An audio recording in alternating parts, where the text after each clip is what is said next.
தமிழக மக்களே எல்லாருக்கும் வணக்கம். நம்ம வீடியோஸ் எல்லாம் சப்ஸ்கிரைப் பண்ணுங்க. தயவு செஞ்சு ப்ளீஸ், வெரி வெரி ப்ளீஸ், தயவு செஞ்சு கேட்டுக்கிறேன். லைக் பண்ணுங்க, சப்ஸ்கிரைப் பண்ணுங்க. இப்போது தமிழக அரசியலில் அடுத்தது சிஎம் யார் என்பதை நிர்ணயிக்கக்கூடிய ஆற்றல் நம் தமிழக மக்களுக்கு உண்டு. ஆகையால் தமிழக அரசியல் தலைவர்கள், கட்சி தலைவர்கள், ஜாதி தலைவர்கள் இவர்கள் எல்லாம் என்ன பண்ணுறாங்கன்னா, அவங்களுடைய முன்னேற்றத்துக்காக ஜாதி பேரில் கட்சி வச்சுக்கிட்டு நடத்துகிறாங்க. இதை நம்பாதீங்க தயவு செஞ்சு. அப்படி ஜாதி கட்சியை நடத்தக்கூடிய சில லீடருங்கள் பின்னாடி போகாதீங்க.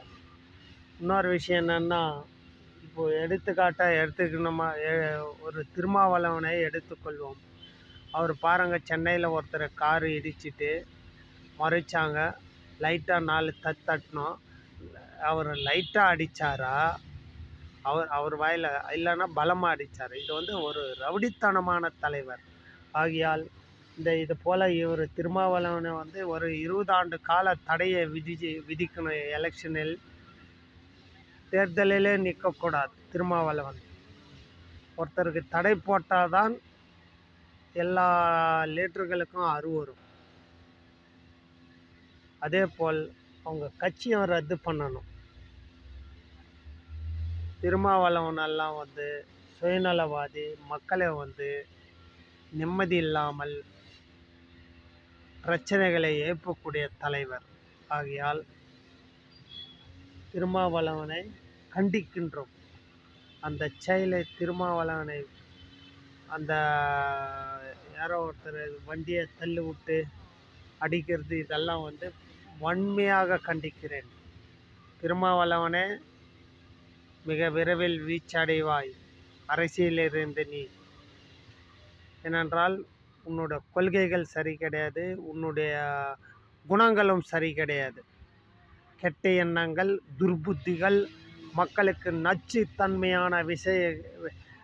நச்சுத்தன்மையான செயல்களை பரப்புதல், இதே உன்னோட வேலை.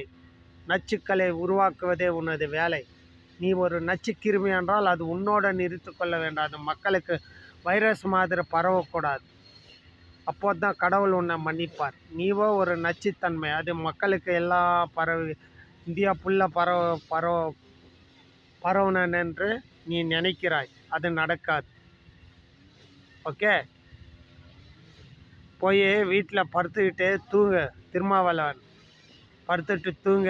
அரசியலில் இருந்து விலகு விடு. கடவுள் மன்னிப்பார். அடுத்த ஜென்மம் நல்லா இருக்கும். உன்னுடைய ரவுடித்தனமான அரசியல், மற்றவர்களுக்கு தொல்லை தரக்கூடிய அரசியல் எடுபடாது. மாண்புமிகு தமிழக முன்னாள் முதல்வர் எடப்பாடி ஐயா அவர்களுக்கு வணக்கம். இந்த ஒருத்தர் இருக்கார். இவர் யார்? Karuna, cine actor. அவர் பேர் கூட தெரியல. கருணாமூர்த்தி. அவன்லாம், டே கருணாமூர்த்தி, நீ எல்லாம் ஒரு முகமான உன்னோட பேசும், நீயும் பேட்டி குடிக்கிற எடப்பாடி ஐயா விமர்சனம் பண்ணுற அளவுக்கு உனக்கு என்னடா தகுதி இருக்குது? அவர் கால் விரலுக்கு சமமாமாயாடா நீ?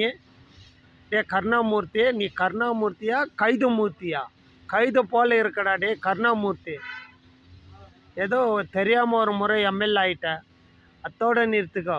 யாரும் அவர் எடப்பாடி ஐயா பல சிக்கல்களில் சிங்கத்தையே அடக்கி, சிக்கலிலே சிங்கத்தை அடக்கி வென்று காட்டியவர். அவர் இந்த அடிமட்டத்திலேருந்து வளர்ந்தவர். அவரை பற்றி விமர்சனம் பண்ணுறதுக்கு உனக்கு என்னடா அருகதை இருக்கடாடியே பரும்போக்கு நாய கருணாமூர்த்தியை?